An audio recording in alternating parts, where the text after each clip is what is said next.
Okay, can everybody see me? Right now? Can everybody hear me? Testing 1, 2, 3. Are we good? We gonna start? We ready? Take a deep breath. Take a sip of coffee. Okay. Adventures of the Sulam. Okay, I believe we left off on page. Anybody remember? 88 on 157. 157. Yeah. I think you did a little. 157. Yeah, perfect. Right. Okay, all right. So we're in the shadow of the ladder of the Sulam, and page 157, paragraph 88. A little bit of a mishmash, but I think we'll get clarity, as we'll see in the chart on the next page, which we're going to go through. But just to do a little recap, that he started off with many questions, which we're going to go back into. But the main question that he was working on right now was the question of how can one fall in love with God? How could God make this commandment to love him? Seems like it's an emotion. How could you force something like that? Of course, we explained already that there are two types of love. There's conditional love, and then there's unconditional, what we'll call unconditional, of what he calls unconditional love. So, in terms of his question was, even to come to the conditional love, that is, when you're receiving something from someone, and then there are two types of that conditional love, where there was some friction in the relationship once upon a time, but now because of the unbelievable gifts or pleasure that you're receiving from that other person, so then you ignore it. Basically, it's so minuscule, it is completely eclipsed or overshadowed. So, therefore, that's love condition number one, and then the other one was where there's not even a recognition in the past, even of any bad whatsoever. And the Sulam asked last time, how do we get to that, right? How do we get to level 2? How do we get to even level 1? When we know that in the next world, that's the place where we receive the unbelievable abundant goodness of the reward for the mitzvahs that we do. So how do we even get to level 1? So he explained with a fantastic dynamic that we talked about last week, which is so big, and it's such a precious pearl that he spoke about, which is the phrase or the rule, Kol ha'omed legabot k'gabui dami. All who stand to collect, it's as if they collected already. Which means that just like someone here who had a very successful business deal, and he, even though the money is not necessarily didn't come to him yet, but he knows he made a lot of money, right? He is very happy right now, even though the money didn't actually come. He's guaranteed. He has that sense of security, that knowing. So he says, with that knowing that we know what God has in store for us, the question is, really, when you think about it, are we secure with it? Okay? Is it a doubt? Is it a maybe? Is it a we don't know? Right? I think most of our problems comes in us doubting ourselves and our relationship with God. That is the biggest blockage and deterrent in terms of us having a relationship. And we doubt God. And we doubt what God wants, and we doubt ourselves. But if, let's say, a person were to absolutely be 100% so secure in that relationship, so of course it affects his state of mind now, right? And therefore, that is what the Sulam says is the explanation of this Gemara that we had a while ago. Last week, actually. The Gemara was where these rabbis left. They were visiting Rabbi Ami, and they gave him a blessing.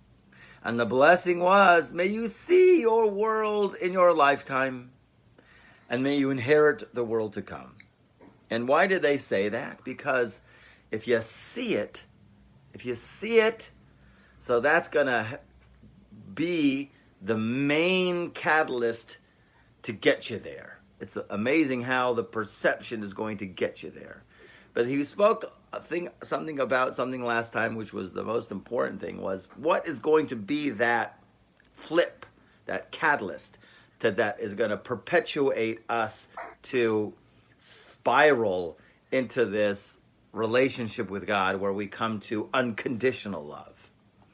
And that is what he called last week as called Pekichet Einayim B'Torato, which means and the opening eyes in God's Torah. The opening eyes of a wonder. Actually, the language was that we spoke about was Pekichet Einayim B'Toras HaKadosha. Al derech, on the way that we speak about King David, Gal Einai V'Abita Niflaos M'Toratecha, open my eyes and let me look at the wonders of your Torah.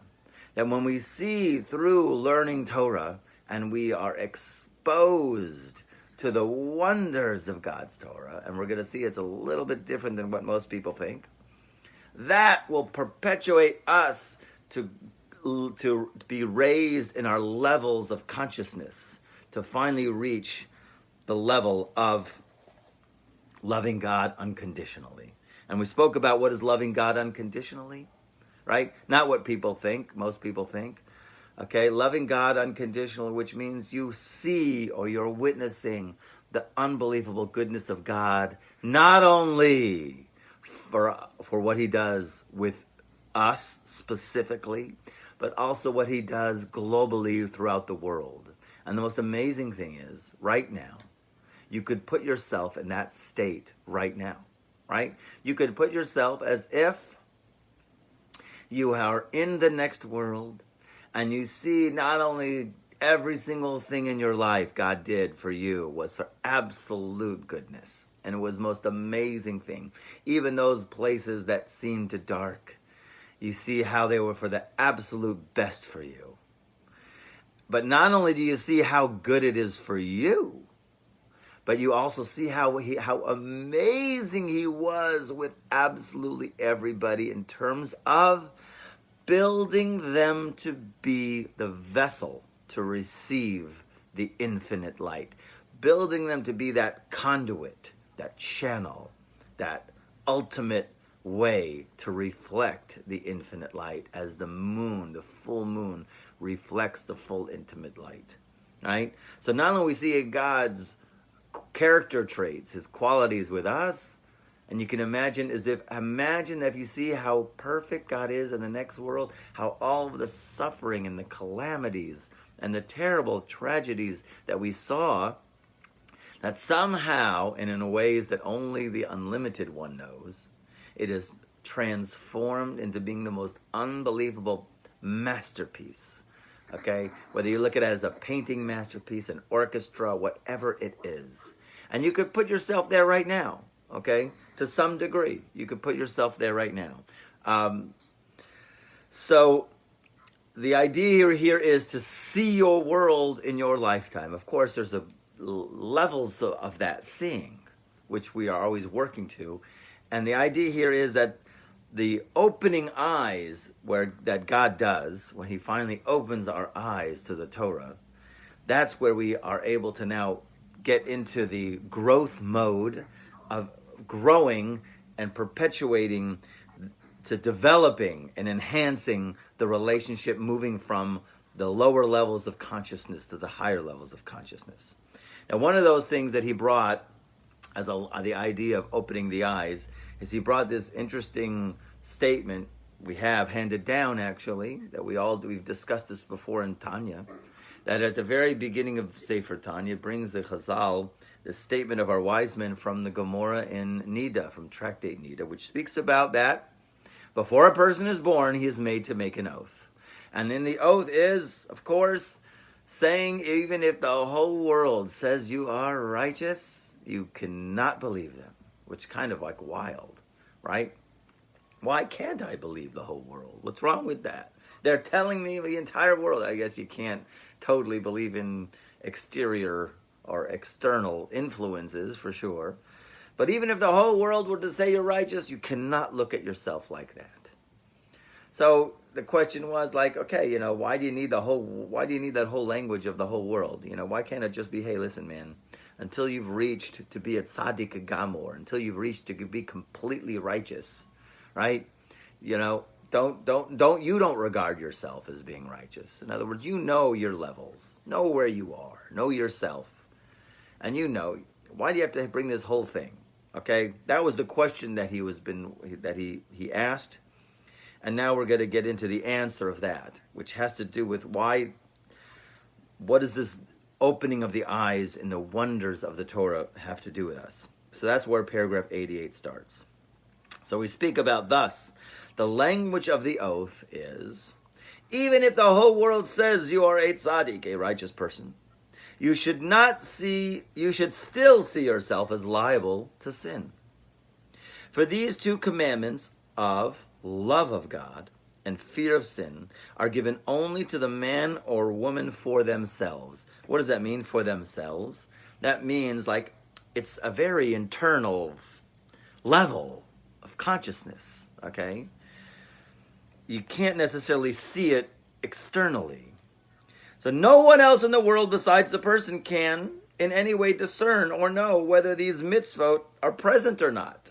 What has happened? So if the people see someone properly practicing the other 611 commandments, mitzvot, they then automatically assume that they must also have the mitzvot of being in love with God and fearing sin.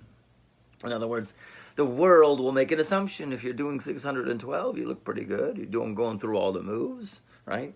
I have to interject with something that Rabbi Moshe Chaim Luzzatto, in his book Path of the Just, fantastic sefer on ethics, brings down in the introduction. He says, we are so clueless in these generations. This is like 250 years ago. We are so clueless what a righteous man is in this generation. You see somebody, he goes to the mikveh and he goes to shul 3 times a day and he gives tzedakah. You can't say, that's a righteous guy, right? Okay, he does righteous deeds. We don't know who the real tzaddik is and what they do, okay? And we know this already because we spoke about the hidden righteous in every generation, 36 in Israel, 36 abroad, right? That are in every generation, and they go around and you don't know who they are, and they could be the ones, the power of your blessing is in their hands, what you need, and you could pass them by, right? And you could think nothing of them, right? But yet you don't know. You don't know. It's not some huge rabbi with a huge nice strimal and a big huge nice I don't know what they wear, those beckenchers, right? They look very grandeur, but we don't know. But let's say, you guys, for us, and we're growing. Externally, they look at a person, they say, look, he looks pretty good to me. So they must be that he has also that fear and that love. Since it is natural for a person to believe what the world says about them. It is natural, right? Very interesting how we do fall to influences of the world. We always have to fight those influences.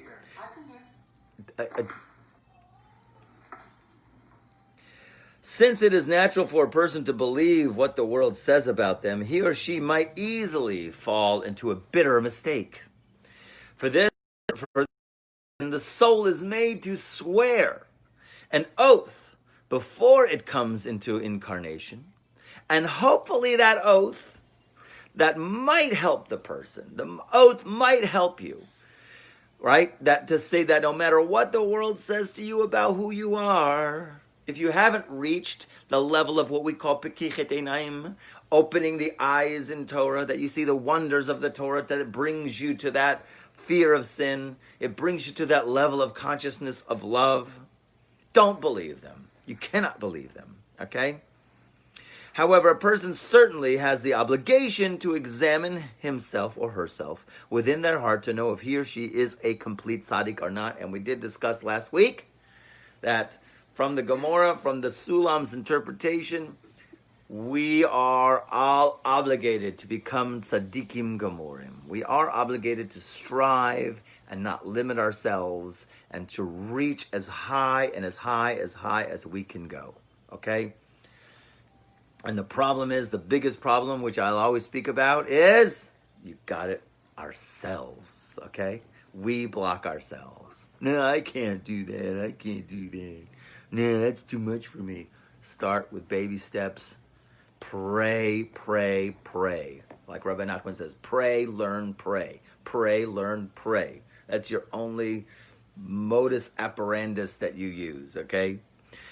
It's like, Hashem, I'm going to now learn Torah. Hashem, please open my eyes to the wonders of your Torah. Because once you reach that, and you have to work for it, okay? It doesn't come with, like he's going to discuss now, you have to make effort, okay, in order to get to that. And the reality is, and happens so much in the world, you're going to make effort in trying to access or trying to deepen your knowledge and your experience and your exposure to Torah, and then really it always comes, and it always does, it comes from Hashem, and all of a sudden, oh my gosh. When I was in one class where, interestingly enough, Rabbi Orlowick was speaking about the idea of the transmission of Kabbalah. And he says, it's very interesting how you'll have the Rebbe, the rabbi, and you'll have the student. And, the interesting thing is when they're transmitting and when they're learning together, really what it is the idea here is, it's not going to be the words on the page of the text. It's got to be something else is going to be transmitted in that relationship of the rabbi to the student, okay? There's got to be some other, I call it, my dad actually calls it, the aha, okay? And everybody is looking every single moment, every single day for the aha, okay? And that's what we want. We want the aha, I got it. Okay? And the reality is, we're always in the aha. We just have to access it more. Okay? There's an interesting law that's brought down from our wise men that if a person is stuck in the desert and they don't know what day it is, let's say, they all of a sudden land up completely oblivious, no calendar, no cell phone, stuck in the desert, who knows what, weird situation, work with me here. Okay?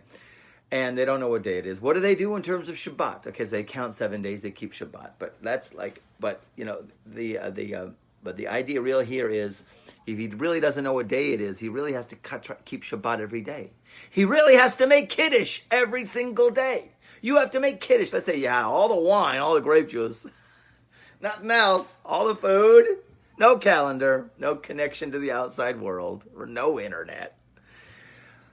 You got to make Kiddush every day. Wait a minute. How can you make Kiddush every day? How can you make Kiddush every day? It's a blessing in vain. You're not allowed to make a blessing in vain. But yet you have to make Kiddush every day because that day could be Shabbat. To your left, please. That could be Kiddush.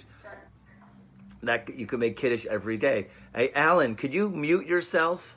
Alan, I'm talking to you. Can you mute yourself? Because we hear you. Thanks. I don't know how to mute you. I got it. All right. Thanks. All right. So, the idea here is, if you're in the desert and you don't know what day it is, you make Kiddush every day, but it's a blessing in vain. Rabbi, thou shalt not use God's name in vain. What are you doing? How can you do that? And the answer is, it's very deep, this answer, is because really, every day, really, if you peel away the days, in the inner core is Shabbat. It's just what happens is the 6 days of the week are covering Shabbat. But really, in the internal aspect, the Olam Haba, there is no time and there is no space in the spiritual realm. So Olam Haba, the next world, is really happening right now. Okay? Your soul is partaking of the most divine, inspirational connection right now to the infinite. The problem is right now in our bodily form, it's encrusted in externalities, okay? But in the internal part, really, there's a part of you which is so connected and it's so righteous. And that's our whole lives. Our whole lives is to try to connect to that point that is within us, the point that is so holy within us. Okay, so that's paragraph 89. So the oath, really, that they make you say, to say just this oath that they tell you, be a tzaddik, don't be a rasha, but even if the whole world tells you that you are a righteous, don't believe them, you're still look at yourself as a wicked. That's talking about before you get to this level of God opens your eyes. Okay?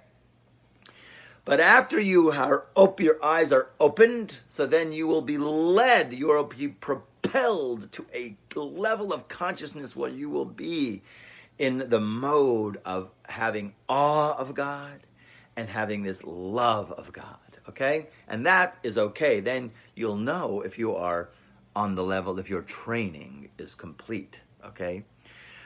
Paragraph 89, page 158. Now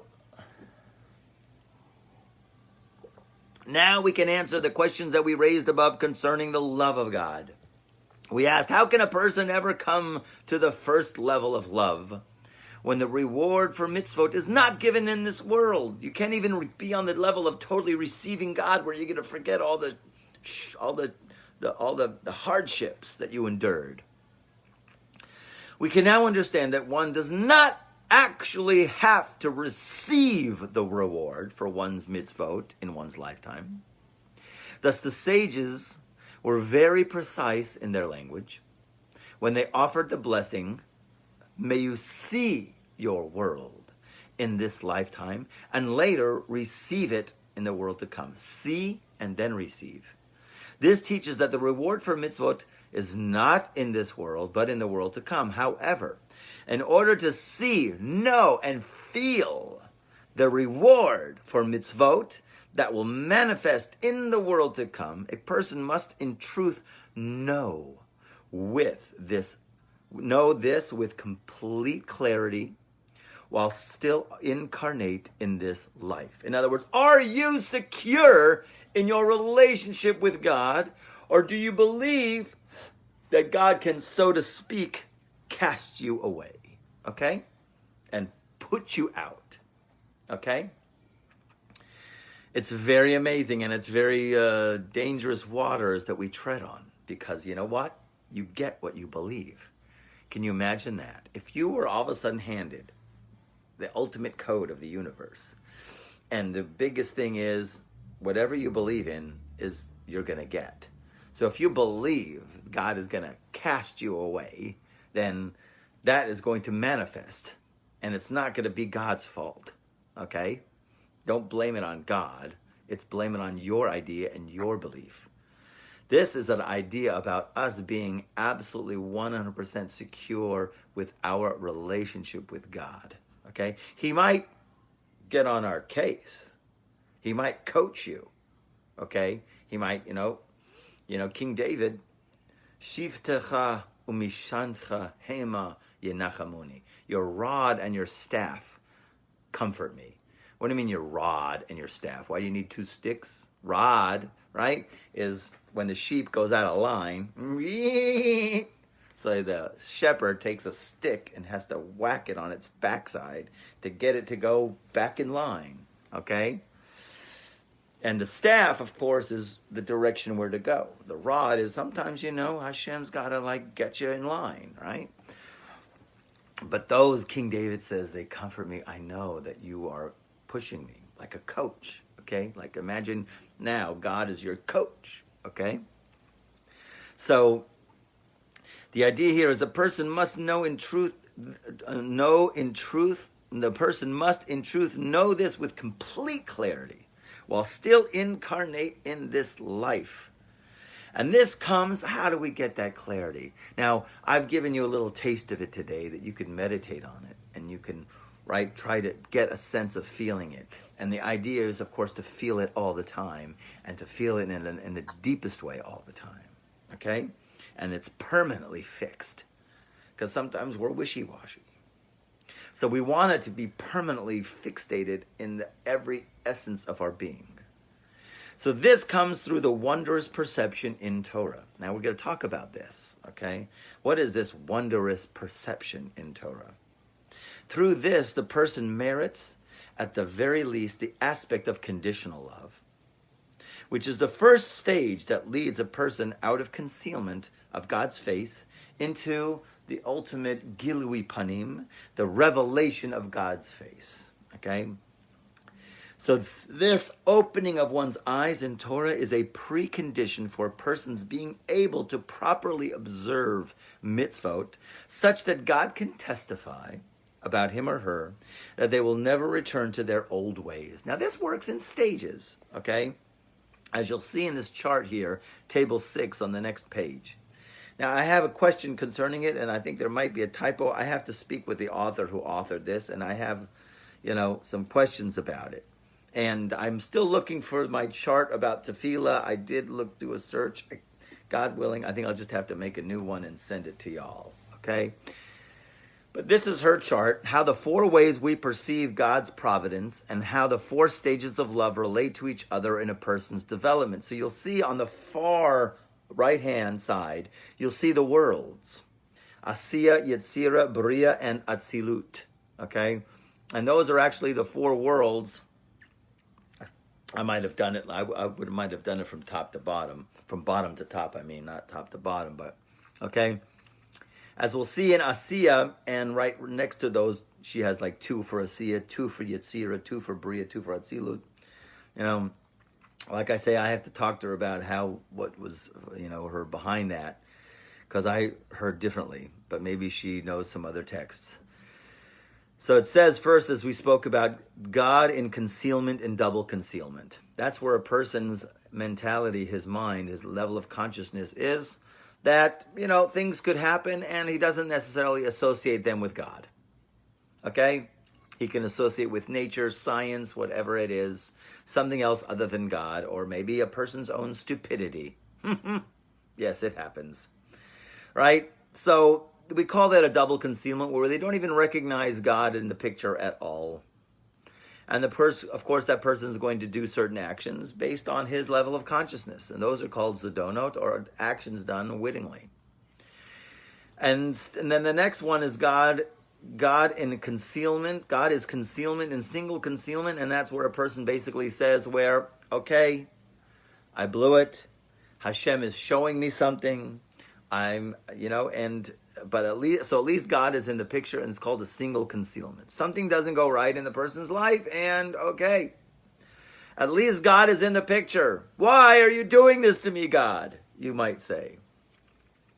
But of course, the person still holds on. He's resilient. Thank God. And of course, he perseveres in Torah, and he prays that God opens his eyes. Open my eyes, God. What am I not doing right? What do I need to do? And Hashem will open his eyes in Torah. And then he will merit to the first stage of conditional love of God. And he sees that God created you to give you unlimited goodness.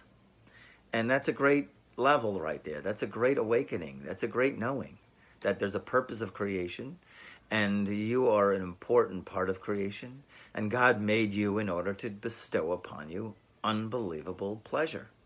That's fantastic. You were awakened. That's an amazing thing. But now you have this funky kind of circle here, which that's what I wanted to say. It's more like it's a process kind of thing. I had a term almost like, let me look at my notes here.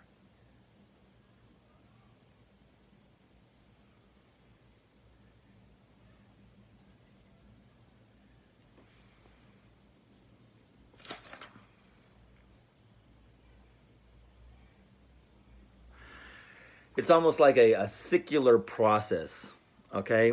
Obviously, because, because this works throughout our day, Someone emailed me who watches these classes and says, is this like the same format as the angels who run and return? And it is.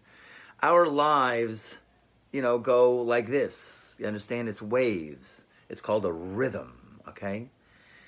So our level of opening eyes is a rhythmic time of thing. We keep going into the Torah, and then, have your days. There'll be days like this. Mama said there'll be days like this, right? So, in any case, and then you'll come back, and we have to be resilient. So, the opening eyes in Torah is something that will go back and forth and back and forth. But it does propel us to the revelation of God's face and the transformation of fear of sin. In other words, as we approach Torah and as we engage in Torah and as we experience Torah and God opens our eyes in Torah, we come to a realization and we work to understand that to do something wrong has serious consequences, and to do something right has also great consequences. And we come to a much more clear and deeper affirmation in that, in terms of it integrating into our psyche, to where we will avoid sin, like we won't drink gasoline, and we'll do mitzvahs because it'll be like running after chocolate. Okay? So the idea here is the opening eyes in Torah, as you see in two stages in this chart, okay? It constantly is working on us, propelling us to move forward in our levels of consciousness. But at least we know where we're going. Wow. I mean, that's a great thing, because we ought to have it clearly in mind that, wow, to eat this something not kosher is like drinking poison. It's like eating poison. Nobody in the right mind would eat poison. Can you imagine having that level of consciousness? There was this great story I have to share with you, and it's a high level, and don't freak out, and I'll explain. The Havetz Chaim, he was a leading rabbi of the generation before World War II. His name was the Havetz Chaim, the one who desires life, Rabbi Yisrael Cohen. He was the leader. And once his wife saw him, it was on Shabbat, that he was at the Shabbos table, and he passed out, and then he woke up, and then his eyes became opened up, and then he passed out. And then he woke up again. He woke up, his eyes went like this, and then he passed out. And his wife was going like, what is going on, man? He keeps passing out, and then he keeps waking up, passing out. She realized there was a shell on the table, okay? It was a shell of a nut. And she finally realized, what's going on here? He moved the shell, and he felt that he moved muksa, that you're not supposed to move something called muksa on Shabbos, or certain items we're not allowed to move on Shabbos. And he moved it, and therefore he did something was so terrible, it caused him to faint. And then he woke up, he remembered he moved it, and then he fainted again. What did she do? She's a smart lady, Baruch Hashem, for the Rebbitzins of the world. She picked up the shell, and she licked it, because there's salt on it. You like a pistachio? Pistachio nuts have salt. Sometimes I used to like to lick the salt on the pistachio nuts. And once she licked it, he went, oh, so it's not muksa, right? So I'm not a fountain pen, right? Life is not a fountain pen. Okay, so it's not muksa, and he revived himself, and it didn't pass out anymore. The idea here is just to teach us that on his level of consciousness, his level of sensitivity was something so great that if he were to do something even in the slightest way, it was going to shock his whole system. Okay? So just to give you that idea, okay? On his level, not on our level, his level, okay? So on his level, he had that degree of sensitivity, which is it's an underlying theme that Judaism teaches us, that is so underlining, and yet it's so pervasive. It is throughout the entire Torah, but it's not explicitly written in any. It wasn't the 16th or 17th commandment, right? 16th commandment was thou shalt lighten up, right? The 17th is don't be anal. But it wasn't one of those extra commandments was, hey, be sensitive, There's no such commandment to be sensitive. It's like a given, right? But yet, we're trained all the time in terms of that. That's why, it's bizarre, we cover the challahs before we make kiddush, right? And everybody knows, why would we cover the challahs before we make kiddush on Shabbat? We have to have a challah cover. It's because what? Usually, when you start a meal, you'll always make hamotzi first. You'll bless on the bread, right? This time, you're blessing on the wine.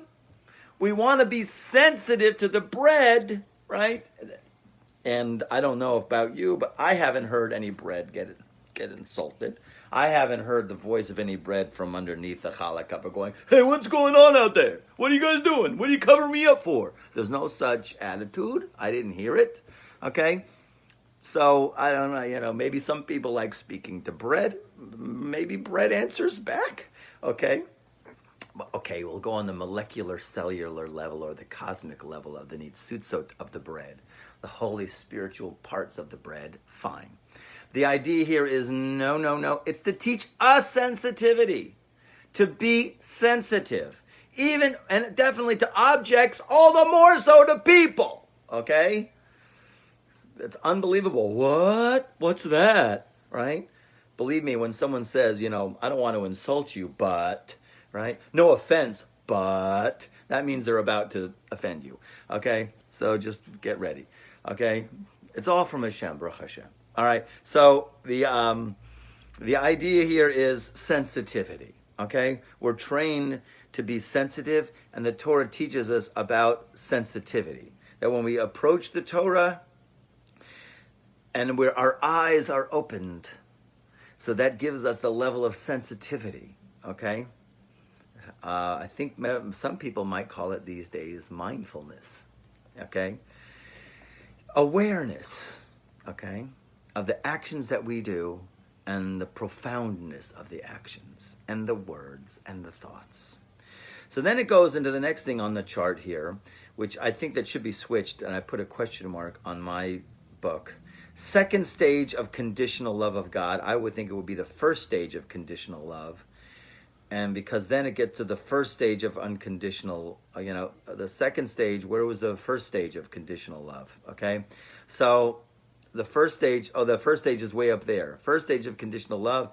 And then obviously when you reach the revelation of God's face in transformation of fear of sin, so then you'll come to the second stage of conditional love of God. And we said what that was. The second stage of conditional love of God is you don't even recognize that there was anything bad between you and your partner. Okay? In other words, they never did anything bad to me, and you'll testify it, you'll swear it. In other words, and that in terms of our relationship with God is in such a state where all of those things that I endured in my lifetime that were hardships were actually good things. They were actually amazingly good. Okay? This is a level of consciousness. Okay? So in other words, are you holding on to a grudge against God for the hardships in your life? Okay? Or can you rise above it in the level of perception in a certain way? You have to go to the Golden Mountain and the Pearl Castle where the princess is and look back, and you have to see those things were amazing favors that God was doing for me. Sometimes people want to say, God, what are you doing to me? It should never be that. It should be, God, what are you doing for me? In other words, God is doing favors for us all the time. It's a flip. It's an amazing leap, okay? It's an amazing leap of consciousness. But you have to understand, we're in a prism here where our consciousness creates form. What we think, how we perceive things, our perception is going to bleed and manifest into our experiences. So if we are seeing that everything God does is for the best, right? Then we can see and actually have an opening how, yes, there was a hardship, but I gained something out of it. It gave me something. My brother, Alav HaShalom, my dad had to kick him out of the house one day. He wasn't doing anything. He's just fiddling on his guitar. He came to him and he says, you're out today. You're out. Just get out. He doesn't care where he's going. That's it. You're gone. Now, it broke my dad's heart. But only way later, after my brother left, he said it was the best thing that ever happened to him. Okay? And we all know that happens in all of our lifetimes. That there are certain situations where it wasn't pleasant, but you know something? It was for the very best, and it helped us, propel us to be the mensches, or what do you call it, menchettes, okay, that we became. It developed us, okay? I know somebody who went through the absolute worst of Gehenna. His whole upbringing was the absolute lowest of the lows. I thought I spawned from a low piece of whale turd from a deep crevice in an ocean, right, from LA. Whew. This person, I got nothing on him, okay? And yet, I know he was been built into an amazing person, okay, that has amazing powers and potential, okay? And he looks back and he goes, yeah, it was hell, but it made me who I am. And we all have to say that. So the second stage of conditional love of God is all of those were for the absolute best. And that will lead us into the first stage of unconditional love of God, where we see how God is so good in terms of his qualities.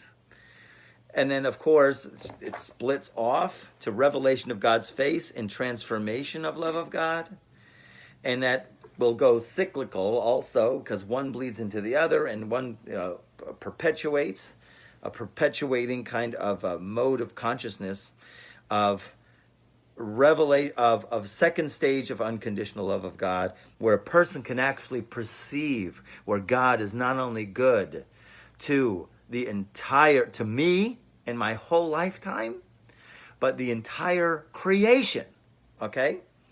So God is good and does good to the evildoer and to the good alike, the ultimate level, highest level of consciousness, which is we see the nitzchis of God. And that doesn't mean doing good to the evildoer, meaning he gets equal, okay? You persevered. You made choices in your lifetimes. You had to fight. You had to struggle. You made choices. It wasn't pleasant, but you still did what the Torah said, right?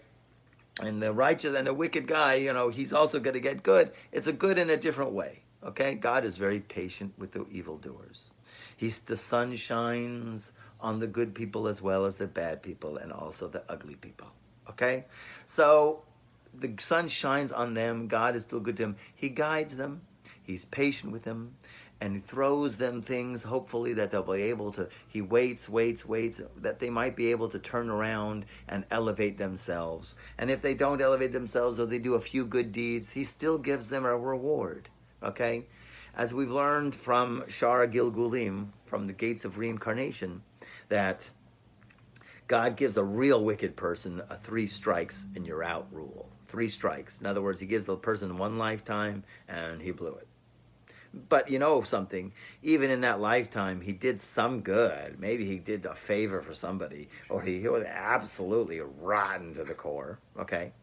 So, but nevertheless, God still waits. The person comes back in another lifetime, you get another chance. And he blows it in that lifetime. And a 3rd chance, and he still blows it. So God says, okay, we're going to move at the program. We're going to send you to Gehenna. We're going to wash you up over there. And the good deeds that you did, you're going to get rewarded for. He will reward the wicked, okay? Those kind of wicked, he will reward them. Okay, they'll get, you did 3 mitzvahs, you get credit for 3 mitzvahs, okay? Each lifetime you did 1 mitzvah, okay, you get credit. Okay, you'll be a midget, but you're going to get credit, okay? So, in any case, God, the idea here is to put us in that state, okay? And this is what I wanted to show you, and I will email you. I'll have to make a new chart for the tefillah, that when we are in the stages, the daily prayer service, we are actually able to do a mini version of this. Everything about tefillah, prayer, is what I call state management. And the modern NLP experts and psychologists will always say the main thing to go for, Tony Robbins, is you have to be able to master your state. And now he wants to say, so you could be happy and whatever, successful, make money, buy an island, okay? But I'm saying it's much deeper than that.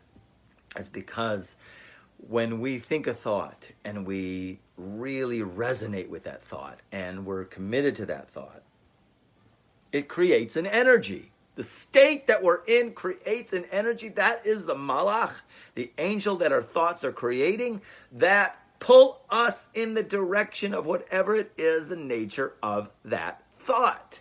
Okay? So you're thinking X thought, you're creating an energy. That energy is only going to pull you to the fruition of whatever it is, that energy. But the degree is, and that's why tefillah, prayer, is called avodah shebalev, which means work of the heart. Okay? Meaning, heart meaning you got to feel it. It's not enough just to think it, even though prayer, tefillah, mitpalel, means thinking, but it's avodah shebalev, and you have to bring the thought to where you deeply, deeply resonate, and you're energized with that thought. So tefillah really is all about you resonating and getting yourself in this energy state, this state of mind of being in a higher level of consciousness. So it works in 4 stages, as you'll see, and I'll send you that diagram. Asiya really is 1 stage, is where you start off with basic gratitude for physical things, even though there's many mysteries in the Siddur, that each one of those things has also a spiritual counterpart to be grateful for, but gratitude. And then Sefer Yetzirah is praise, okay? Praise, actually, it's kind of like my chart was a little bit different than this. Praise, actually, is where you are recognizing the wondrous character of God. Not? Yes. You got to put yourself in praise mode. People aren't used to that. That's a training in itself. How do you get into really, I just want to praise you. I just want to praise. When you think back, and I have to say this, some people think, they have a phrase like, oh, this guy, he thinks he's God, So why don't you say, God is God, right? Well, people aren't used to saying that much, are they, right? He's, right? So would you imagine now recognizing the wonders of God and tuning in to all of creation as there's nothing else really to express praise for except the oneness of all there is, all there isness of the universe that we connect to. That's Yetzirah, the world of the angels, and then it goes up to the world of Bria, which is when we say the Shema. When we say the Shema, the big thing of Shema that people really have to sink deep, deep, deep, and that's why every day, the problem is prayers are by rote. When it's by rote, oh my gosh, that's terrible. The worst thing. It's the worst thing, a prayer by rote, okay? That's why it has to be utilized as a meditation, okay? When we say the Shema, really, there's so much deep into that. But right after we say the Shema, we say, V'ahavta et Hashem Elokecha. You shall love Hashem your God, okay? Love. We're already in a love mode, okay? And then that's level 1 of the love, okay? Level 1 of conditional love, okay? Of unconditional. And then finally, when we stand in the silent prayer and we stand up and we're in front of God, that's called the world of Atzilut, the highest realm possible. We have to imagine right there, put yourself in the place where all the mask of matter is peeled off. And you see the wonders of God in the world and how good he is not only to you, but you have to imagine as if to the entire world, the entire creation. God has never abandoned the creation. And he's been involved in every single aspect of creation to get it to the level where it can fully be a vehicle for God's light. So you have to put yourself in that state. So this is really every single day is an exercise in that. Okay, it's practice. This is our kung fu. Okay, just like the Tai Chi masters go out at 4 a.m. and do Tai Chi in their underwear or whatever, echves. But we engage in service of the heart. In other words, we're moving on getting a feeling tone of how great God is, okay? So that's the morning prayers, okay? So now we're on paragraph 90. We have a few more minutes. From now on, yes, you got a question, Doctor? Yes. On the bottom of table 6, it says that God is good and does good to the evildoer and good doer alike. Now, there's been a sentence, and I forgot who said it. Those who are good to evildoers are evil to good doers. Okay, you have a great question. There's a verse in Tehillim, okay, is Ohavei Hashem sinu ra. Lovers of God hate evil. Okay? So this doesn't mean, okay, lovers of God hate evil. We hate evil. You have to hate evil. It's part of being in the likeness of God. Okay? The question is, okay, that doesn't mean, to be on this state of mind, doesn't mean you're good to the evildoer. Okay? That's what it means. Okay? But what it means is your level of perception. Okay? And if you can hold on to it just for a while, this level of perception,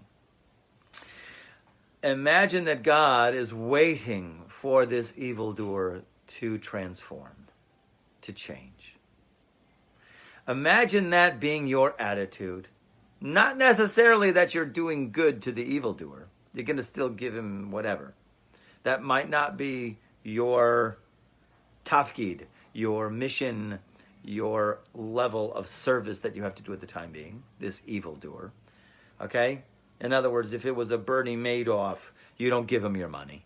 Okay? Yeah, sure, take it. Go ahead. Help yourself. You don't have to do that. Okay? That doesn't mean that. But the idea here is attitude. Okay? Your attitude of patience. God is patient. You can be patient. Now, if you got to take someone out who's going to harm somebody, then you got to act. Okay, if someone is going to harm somebody, you must act, that the person does not commit harm. Do you understand? You following, Alan? Okay. Okay, but we're talking about an attitude here, okay? Listen, you don't want to bring judgment on anybody, and I need to hear this also because sometimes I just get filled with it, okay? You don't want to bring judgment down, because what happens when you bring judgment down? They look at your file first, okay? They look at you first. They judge you. You're the first guy. You brought us. You bring in the FBI. Who are you? What are you doing? What have you done? Let's see your past. We open up your file, okay? That's how the heavens work.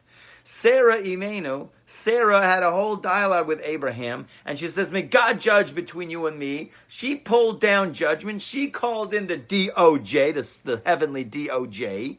They looked into her file, and she died at 127. She died early. Okay? You don't want to bring down judgment. It's not our job. It's God's job.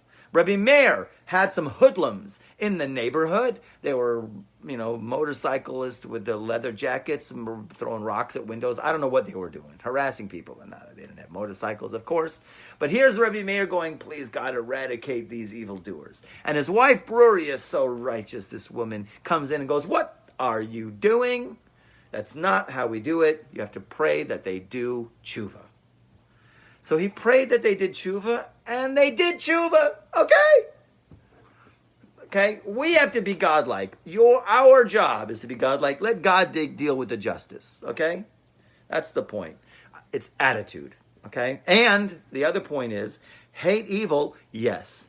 And that this person is doing evil, but that's not their essence of who they are. It's just an external activity that they're involved with. We always say this. Don't hate the essence of the person. You can hate what they do.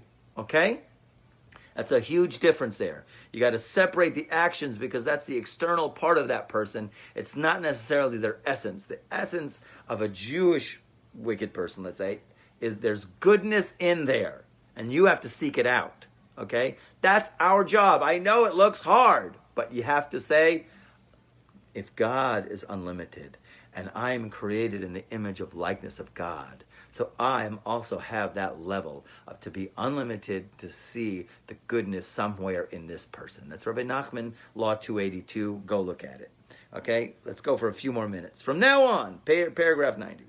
From now on, the person endeavors to keep Torah and mitzvot from the perspective of conditional love on the basis of the future reward in the world to come, according to the principle that someone who is sure to collect money is regarded as having collected it already. Many people operate in Judaism on this. It is not. It is only a stage, okay, to say, okay, reward in the world to come. I'm cool, great. We'll do mitzvahs now because there'll be a reward in the world to come. Okay, so really we have to know that's just the stage. Okay, it's not the ultimate level of consciousness that we have to reach. Okay, but it's necessary. Okay. So in other words, a person's eyes is opened. He realizes there's a soul. He realizes that the soul is going to do mitzvahs in this world. This world is for working on mitzvahs, and the reward is in the future. Okay, it's important. You need it. Page 160. Then the person continues and comes to the second level of revelation, which is the true perception of God's relationship to the world. Notice how it's the true perception. What's the truth? What's the real truth? What's really peel off the 6 days of the week? Every day is Shabbos. Peel off the real mask of matter. In the spiritual realm, there is no time and space. Sinai is happening now. Gan Eden is happening now. In the spiritual realm, it's all happening now. And we get to visualize or get a perception of God's relationship to the world. This rises from his truth, God's truth and his eternity, because that's who God is. Okay? That's just who the isness is. No one created the is. He always is. He is all there is, and there's nothing else other than him. Which is to say that he is good, and he does good to both evildoers and good people. Okay? Then the person merits the stage, and when they have that level of perception, the person merits the stage of unconditional love. And the arrogant acts that he or she did in the past are transformed into good deeds. What else? What else could you expect to happen? Of course, there's nothing God can't do. Even in the darkest acts that you might have done because of your level of consciousness in the past are now elevated because there was energy put into those. There were holy sparks within those, like the diamond encrusted in the charcoal, okay? So now automatically is released all of the holy sparks from those deeds, and you'll see there's actually good in it. Then the person merits this, okay? They actually... there's nothing God can't do, period. Okay? Ein Sof, unlimitedness is unlimited, period. Okay? God can turn those acts around. We don't understand it right now, but in a certain way, there's nothing God can't do.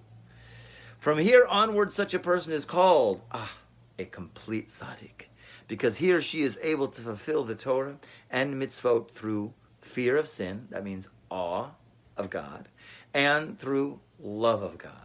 The person is called complete because he or she observes all 613 mitzvot in their full sense.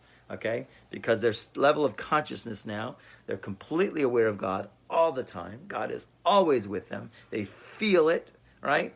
And they're always in love with God. And every single one of their experiences is just God manifesting something else, okay, in this space-time void.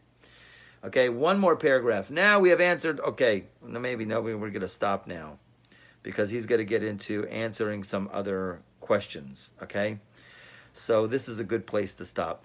Anybody have any questions, comments? What do we discuss today? Learn Torah. Pray that God opens our eyes, that we are able to envision the level of consciousness of the next world.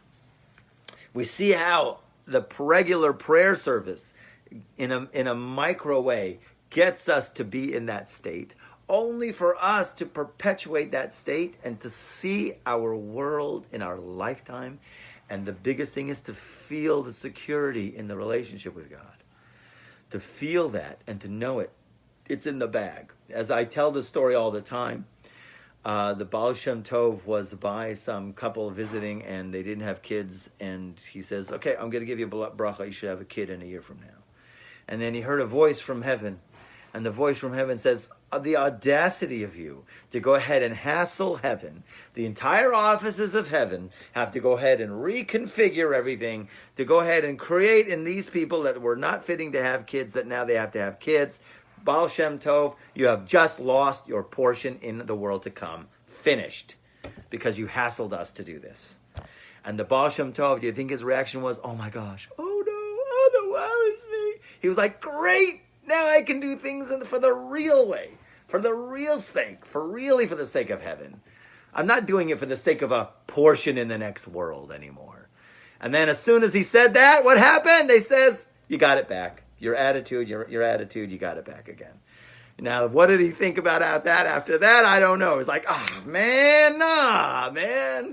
Okay? The idea here is when we do mitzvot, when we learn Torah, we're supposed to be doing it not for a reward in the world to come. We're doing it because we are points of consciousness in an infinite ocean. Here, just to have the great opportunity to express part of God's infinite nature through us and our lives. Okay, it's a deep concept because we're fading in and out like a flower will grow and sprout one morning and then the next day or 2 days later it's gone. We're all just part of that sprouting and we have the great opportunity to sprout for God, right? And to express in this point for God. And we don't ask what's in it for me at the end, okay? We're in the stages. The frogs in the plague of the frogs, right? The frogs, Hashem says, hey, you frogs, you got to jump in that oven, right?